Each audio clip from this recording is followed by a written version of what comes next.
Lindja e Jezusit.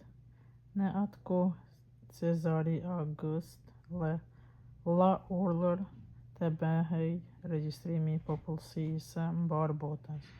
Ky ishte regjistrimi i parë kur Quirini ishte qeveritari i Sirisë. Të gjithë shkonin të regjistrohen secili në qytetin e vet.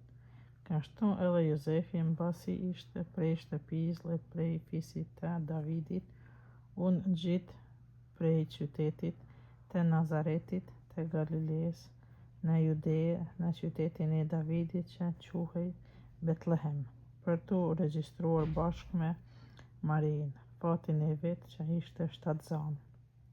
Tashti ndërsa ata po gjendeshin atje, i erdhi koha të lindë. Ajo lindi djalin e vet të paralindurin e bështoll në shpërgaj dhe e vendosi në grazhd, sepse në bujtin nuk pati vend për ta. Barinë dhe engjëjt.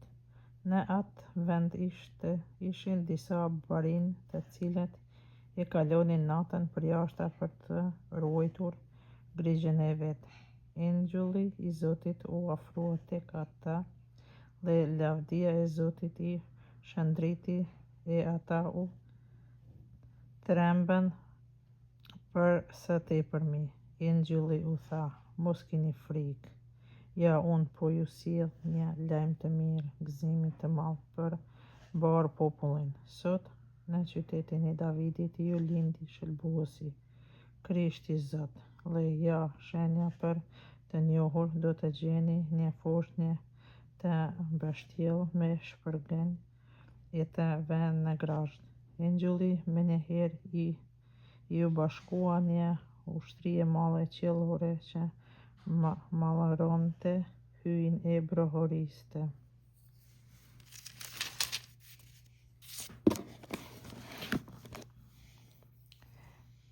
Lavdi hyjit në me të lartin qiell e paqë mbi tokë njerëzve që i kje për zemër. Po sa engjujt u larguan prej tyre në qiell, barit i tha njeri tjetrit: "Ejeni të shkojmë pra deri në Betlehem e të shohim çka ndodhi, ngjarjen që na e kumtoi Zoti."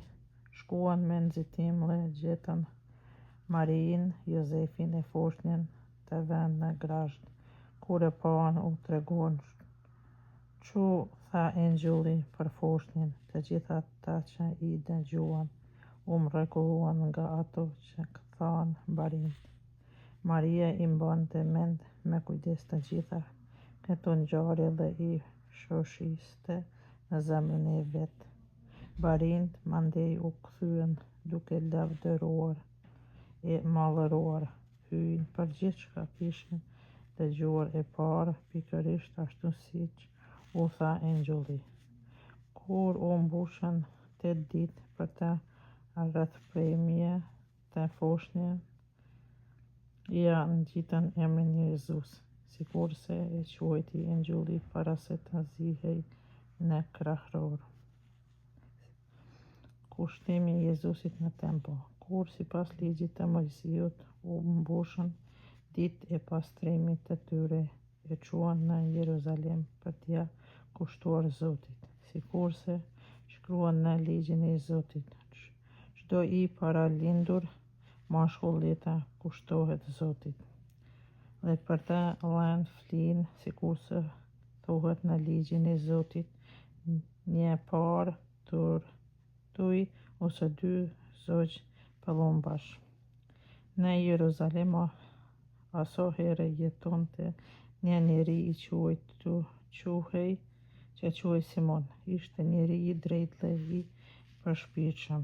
Priste ngushëllimin e Izraelit e në të ishte Shpirti Shenjtë. Shpirti Shenjtë ja kishte zbuluar se s'do të vdiste pa e parë Mesinë e Zotit. I nxituar prej Shpirtit Shenjtë erdhi në tempull kur prindërit e sollën Jezusin, foshnjën, për të kryer rregullorën e ligjit mbi të. Simoni e mori para duash, falenderoi hyun e tha: Tani o Zot, mund të lejosh të vdes shërbitori yt në paqe, sikurse dhe ti vet, sepse me syt e mi e pa shëlbimin që ti e bëre gati në sytë të gjithë popujve, dritën që bën të njohim ty paganët, e që i jep nder popullit tënd Izraelit. Prindërit e tij çuditeshin për sa thuhej për të. Atëherë Simoni i bekoi dhe tha Marijës nënës së tij: Shih, hyje caktoj këtë fëmijë të shkaktoj rënim e ngritje për shumë kënd në Izrael. Do të jetë edhe shenjë të cilën njerëzit do t'i kundërshtojnë. Edhe ty vetëm një shpatë do të shpëroj shpirtin që të zbulohet shestimet e zemrës së shumë kujt. Ishte asoherët edhe Ana profetësh,